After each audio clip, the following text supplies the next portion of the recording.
Radio, c'est votre avenir, le sujet du jour. Alors Alexandre, aujourd'hui on va s'intéresser d'un peu plus près à un sujet pour lequel on a déjà reçu plusieurs témoignages dans l'émission, le tantrisme. On vous écoute. Oui, et d'ailleurs le tantrisme n'est pas vraiment connu, parce qu'en Occident, la vision du tantrisme est souvent perçue à tort comme une simple pratique sexuelle ou un massage érotique.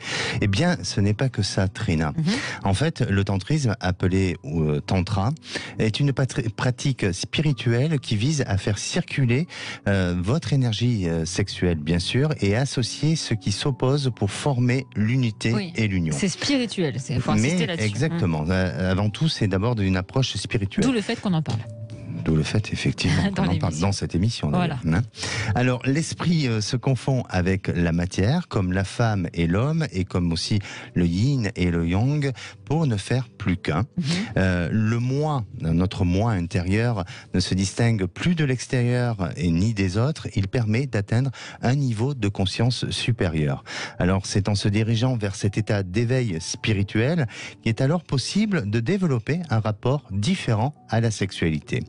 Et le tantrisme peut aider à lever certains blocages, même de confiance en soi, d'amour de soi et aussi de l'amour pour les autres.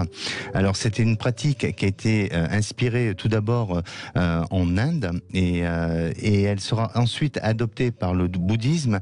Et cette approche spirituelle s'allie à la méditation, au massage bien entendu, au yoga et à la sexualité.